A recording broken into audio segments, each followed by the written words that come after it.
Are you living your best life? We are. I'm Shona. I'm Shaun. That's Cali, and we live on the sea.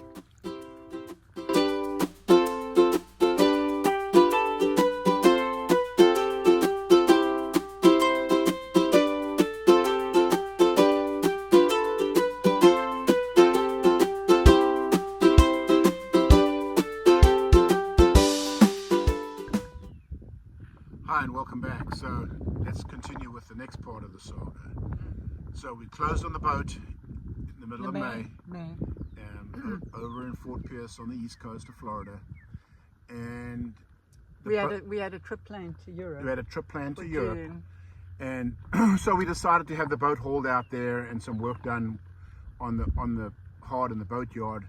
And thankfully our broker that had helped us with the transaction said he would keep an eye on all the work that had to be done on the boat while we were away. So Yeah, we're because off we to were gone for like five weeks. yeah, I we think. were off to Europe 5 and weeks.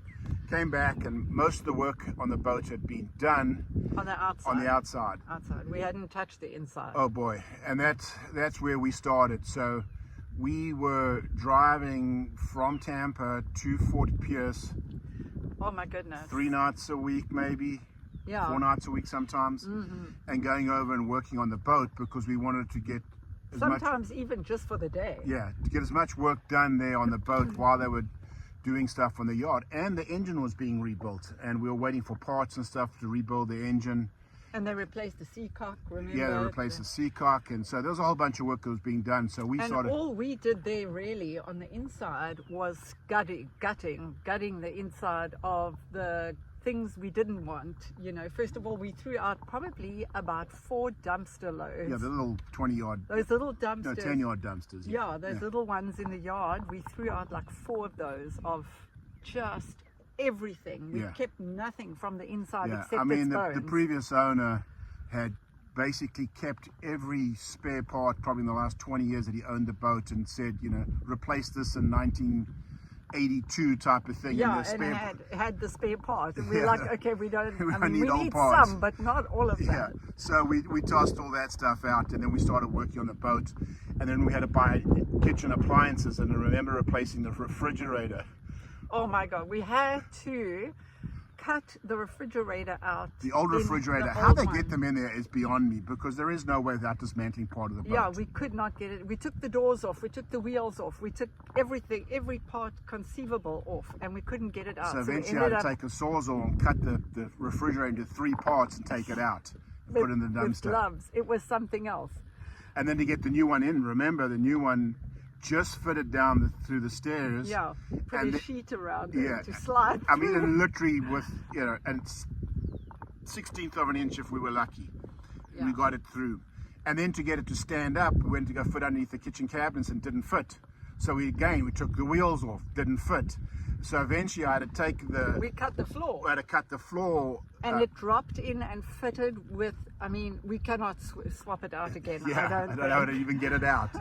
But that was part of the joys But- of it. So Yeah, so people always ask, how long did it take for you to fix the boat? So aside from the months when it was on the hard, when we went to Europe, in July we brought the boat over, but I always say it took us 7 weeks to do the inside, working 12 hours a day. But I always say it's 7 weeks and 8 years, because it never ends. yeah, there's always something to be done. So don't get delusional and think that, you know, even though you're sitting in places like we are right now, Yeah, you yeah. know, I always have a list Fixing of boats in exotic places. Exactly. That's what boating is. I always have a list of stuff to do while we're on the dock and while we're out on the water. And so, you know, there's always some tasks that while we're out on the water we like to get done. But yeah, you know, we'll post a couple of pictures of bringing the boat back through the locks of Okeechobee, and later on in the month we're going to go up through the locks again, so we'll probably put some video on there. Even though how are we going to video going through the locks at the same time? It'll be interesting. Anyway, we'll try and do what we can. But yeah, buying the boat was interesting, and getting it back to Tampa was all just, again, part of the journey. I cannot tell you how exciting it was when Shaun and the 2 friends brought the boat over. I did not want to stay on the boat until we had completely finished it. which was September the 16th. So from May to September the 16th was our first night on board, where I think I mentioned before, I set the table with the white tablecloth, the flowers, just like I'd seen in 1997. So it was all worth it. Yeah, it's amazing when a plan and a dream comes together. Yeah. Anyway, so more to come. Like us, subscribe, follow along, and we'll give you more of the story as we go along.